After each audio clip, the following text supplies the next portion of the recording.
Hi, I'm Charlene Jurgensen, and welcome to Quilting from the Heartland. Today we're going to work with a traditional quilt design called the Tumbler. This is a very simple shape, but when put into a quilt, it creates a very warm, cozy quilt in the end. When looking at the first example that I have to show you, you'll see that I have mixed plaids and stripes and some prints together. When selecting these fabrics, I made sure that they all portrayed the same mood in the finished quilt. I was not careful, however, when I was cutting the plaids and stripes that they be on the straight of grain. Just only concerned that the fabrics all look good together. And to frame this quilt, I used a dark brown fabric, pulling the whole quilt together. The next example that I have to share with you will look totally different just because of the selection of fabrics that I used in it. In fact, they will appear to look more cheery and bright when looking at it. These fabrics are reproduction prints from the 30s, and some of you might remember seeing them in feed sacks when you went to pick up feed at the elevator for the chickens. I really enjoy the fabrics in this quilt, probably because of memories of sitting in Grandma's lap, recognizing some of the prints in the quilt. Also reminded me of her aprons that she had on her in her dresses, and so on. The outside of this quilt was framed in a darker blue, pulling the whole quilt together. When planning for this quilt, it is a good idea to select your fabrics, even though you possibly will be working with scraps, selecting them that they all do have the same mood. For this one, like I said, I was going to use reproduction prints from the 30s, and so of course they would not go with the plaids that I used in the first quilt. That would be an extreme example of what not to do. When selecting or when purchasing fabrics for this quilt, you probably won't have as many in your collection as I had to pick from. So when you go to your local quilt shop, ask them if they have fat quarters available. And you'll probably find them tucked in neat little packets with the fabrics folded in little squares like this. And when you open them up, they will be a piece of fabric that will be 18 inches in one direction and 22.5 in the other direction. And this will give you a nice variety of fabrics to start with, and you won't have to buy so much of each of them. And then you will be able to make a scrap-looking quilt when you are doing this project. When preparing your fabric for this quilt, make sure that you take the time to pre-wash all of your fabrics so that all of the shrinking is done. And then also, of course, you want to take the time to iron all of the fabric before you start using it. What I have done ahead of time is I have layered my fabrics on top of each other, and you can do as many as 3 layers at a time if you wish. And we will straighten all of those fabrics at one time. Now, in the other programs, I have folded the fabric in half because we have been working with twice as much, but this time we won't be doing that. Like I said, you will be able to straighten all of these fabrics at one time with a rotary cutter. Now, if you've never quilted before, and this is your first quilt, this one will be very easy for you to do.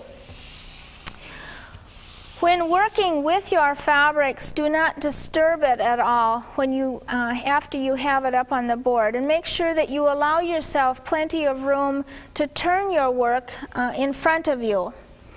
The pattern shapes that we are going to work with today are available in 2 different sizes. They are designed to be used with a rotary cutter, and they are transparent so that sometimes you might be able to take advantage of a certain print underneath them if you choose to do so.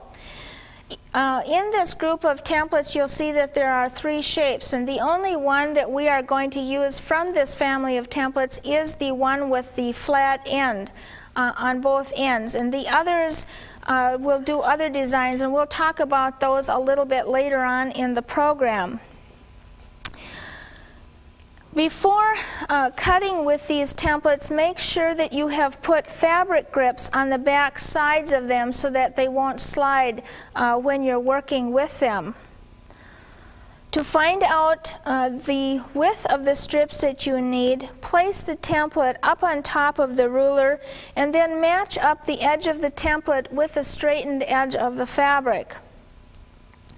And after you have determined how wide you need to cut your strips, then you are ready to cut this first group of strips off.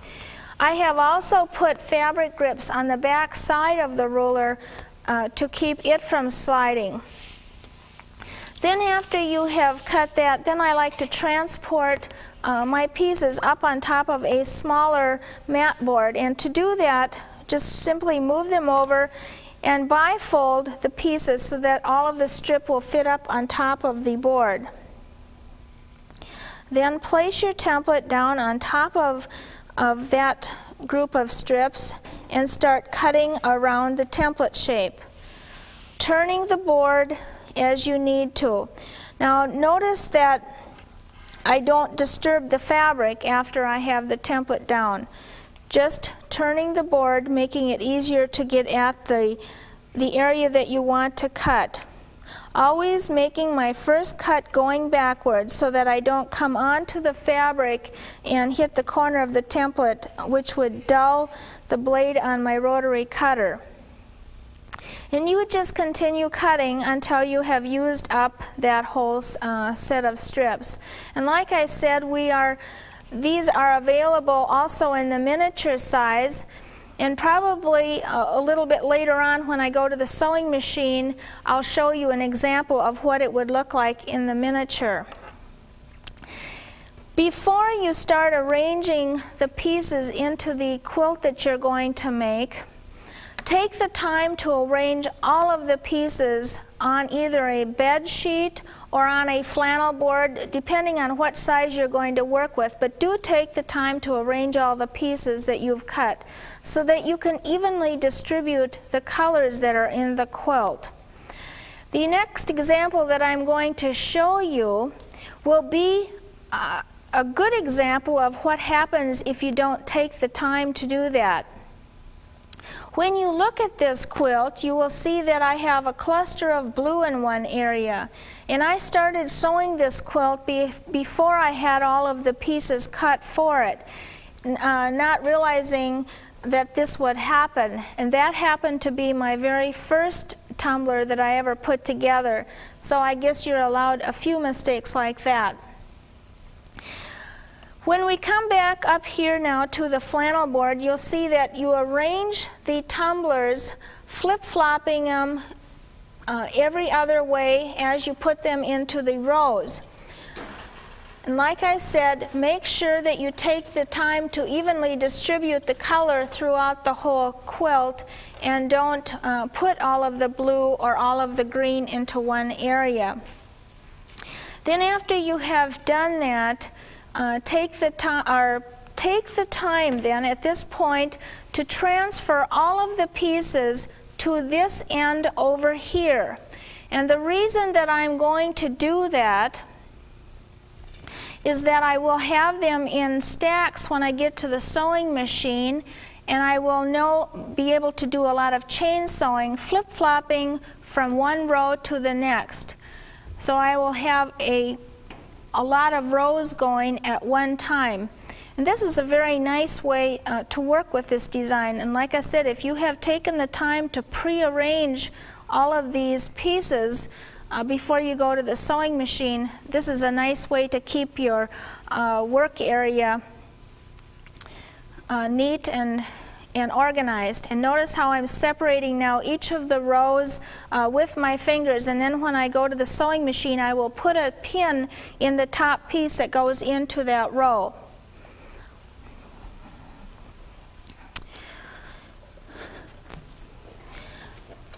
When sewing these particular pieces together today, I want you to use a scant 1/4 inch seam allowance and 100% cotton thread.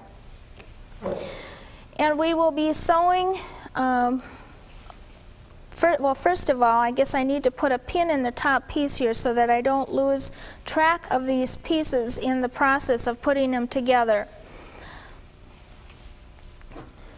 This will be row 1, 2, and row 3. We will start working from this row, each time adding our chain sewing and working our way through the rows. And let me show you why I pinned those pieces together. When you look at an example of some of the rows connected to each other, you will see that each edge over here has a zigzag edge to it, and you don't want the row to end up uneven on one end or the other, and this will help us to keep that straight. I want you to sew with a scant 1/4 inch seam allowance when putting these pieces together, and you just simply place them right sides together like this.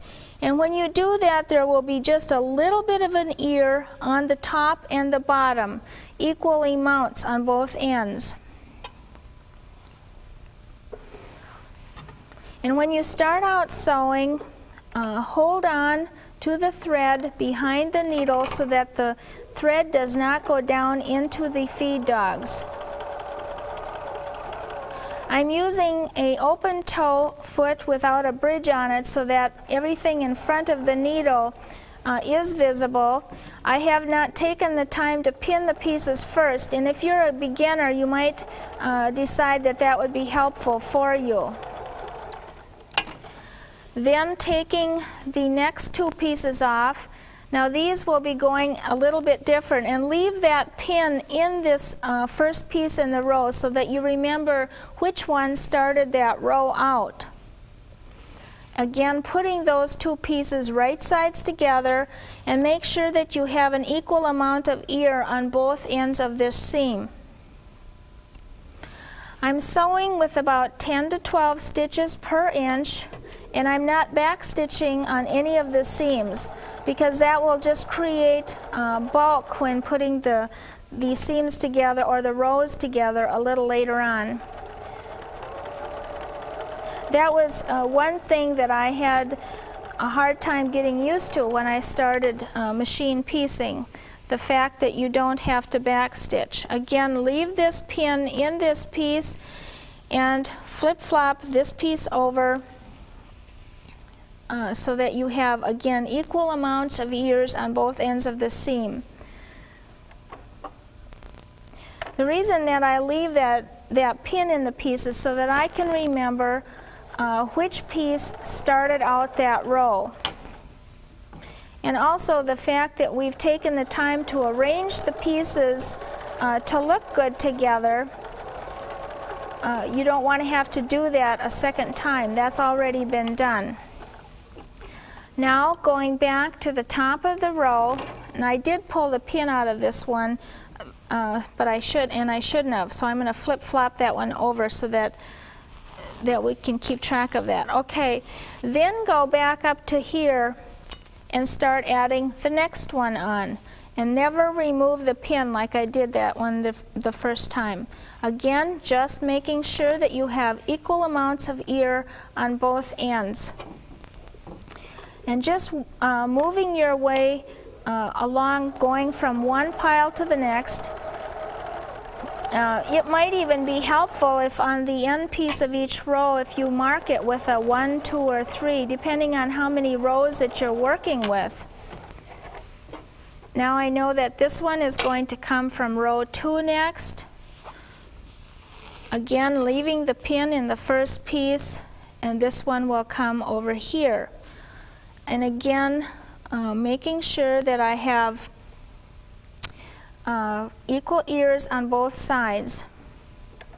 This would be a real nice quilt for guilds to exchange charm packets with. it doesn't take a very large piece of fabric in the fabric exchange if you do decide to do a project like that. And then we would go to next piece, row number 3. And you just continue on working through the whole stack of pieces. And when you put your project away, say you get disturbed and have to put your project away for a while, put the pieces in a plastic container or something that will keep them safe until you come back the next time to continue on sewing. And you can just leave the numbers or identify each of those rows so that they don't get mixed up. After you have the pieces sewn together into rows, you actually can make this quilt as large or small as you want to, and you would just adjust the size of it by the number of pieces you put into the rows and the number of rows that you put into the quilt. That's how simple it is to adjust the size of this quilt. And I'm going to turn a piece of work over that has some ironing techniques in it. In a lot of the quilts, I iron the seams open, and then there are some projects where I use a combination of both techniques, and this happens to be one of those. In the first row up here, I have ironed all of these seams in one direction going this way, and in this one over here, I have ironed all of the seams going in this direction. And every other row flip-flops back and forth, and then the connecting seam that comes through the middle, I've ironed open. So, you know, it's really hard to give you a rule as to when you should do one or the other. I just take a look at each of the quilts that I'm working with, and I determine the ironing and piecing strategy as I go. Well, I'm not going to make this row any longer here, but I am going to take the time to press it first. When pressing the seams, I do like to finger press all of the seams first, and then pressing with a steam iron. And if you keep the ironing board and the iron right close by, you're going to be more apt to do that and take the time to press as you go. Now this seam is going to be, these seams are going in this direction, so then I want the ones on this seam or this row to go in this direction. So I need to just take a minute or so to do that, and then I'll show you how to connect the rows together. These seams will actually lock in place when connecting them together when you iron them in opposite directions. Okay, this is how they are going. The top row is going this way on the bottom side, and these are going in this direction. And when I put them right sides together, I will actually be able to feel the bulk of the seams locking together. I don't pin when I put the rows together because I can feel it with my fingers. And again, if you're a beginner, maybe that's something that you'll feel that you need to do. Again, we will use a scant 1/4 inch seam allowance when sewing this seam together. At the beginning and the end of this seam, I will backstitch because you do want it to be stronger on the end.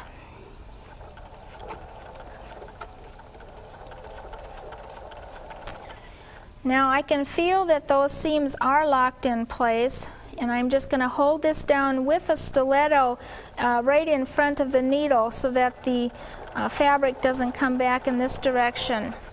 Something else I'd like to mention, that the seam or the row that you have on top, it's nice if you can guide it with your stiletto, and I just hold it down as I feed it into the machine.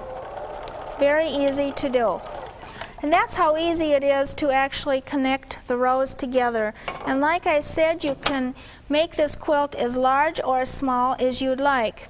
Now when I turn it over, you'll see how nice those seams did come together just by that little technique. And then to get the bulk to be evenly distributed then on this side, again I will finger press the seam open and press it with an iron.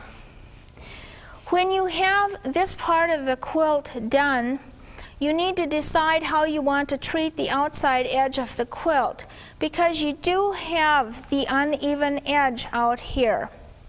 You can leave the edge as you see it here in a uneven edge, or you can straighten it. And the reason that I would recommend straightening this edge is because you won't have to put binding on all of those points. And to straighten this edge, you would just simply lay a ruler down on top of the pieced work, and with a rotary cutter just trim off the uneven edge, and then apply a border the width that you choose to use. The same pattern is available in the miniature size. This is an example of what a miniature would look like in the same type of fabrics. And then I have an example here of what it would look like in all plaids. Now remember that the first quilt in the introduction had plaids and floral prints mixed together. This one has just plaids and stripes, and it is a very charming little quilt. The outside edge again has been straightened like I talked about just a minute ago, making it easier to treat the outside edge of this quilt. It has been machine quilted in the ditch, and if you were to do that using a walking foot on your machine, you just simply follow the ditch all the way down the quilt just like that, and just following the tumblers, and then you would pivot on the other end and come up on the other side of the tumbler. And then to do the seams going across here, again you would just follow in the ditch. And the outside edge of this one has a little bit of a design in it which complements and harmonizes with the rest of the quilt. Well, there are other things that you can do with this same pattern shape. And when you take a look at the quilt on the wall, you'll see that it makes a Dresden Plate pattern. Again, I have used reproduction prints from the 30s for this quilt, and each of the medallions or Dresdens in this quilt are separated with a sashing and a cornerstone. And let me show you how simple that design would be to make. Using the same pattern shape that we used for the tumbler, what you do is fold this particular piece in half, right down the middle. Now when you look at the petals of these, you would think that a lot of people think that you start out with a pointed shape, but in fact it is the same shape as the tumbler that we've been using for the other quilt. And what you do is send these through the machine, again sewing with a scant 1/4 inch seam allowance. And I did not backstitch when I started out. And you could chain sew many of these together, and very quickly you would have a Dresden Plate made. Now you can make just a pillow top when doing this, or a whole quilt like you saw the one on the wall, or all the way up to a bed-size quilt. After you get this part of the piece sewn, then clip the corner up in here off, and we will invert this piece, and that is what will form the point of the Dresden Plate. And see how that turned over? Then you would just iron this down, and you would have a nice little point to your flower. Then you would arrange these flowers. To make a circle, you would have to have 12 of them. And you would sew them together in pairs of 2 first, just putting those right sides together and connecting them from here to here. And you would just, at random, sew them together, again not necessary to backstitch when you start out. And this edge over here is on the bias, so you need to sew carefully along this edge. I have not pinned the pieces first before I'm putting them together. And then just take 2 more and put those together. And you would do 6 pairs of those, and then you would put those together until you have a complete circle.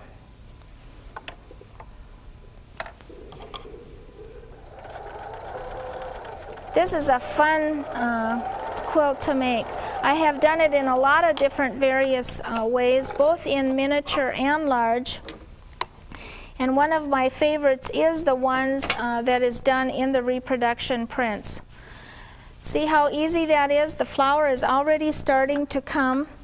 And what you do then is put the pairs of twos together and keep going until you have enough for a whole circle. Now these look nice together, so I'll put next those, match up the right sides of those and feed those through the machine. Again, not necessary to backstitch, but just sewing with a scant 1/4 inch. I hope that you've enjoyed watching all the things that you can do with a simple shape like the tumbler.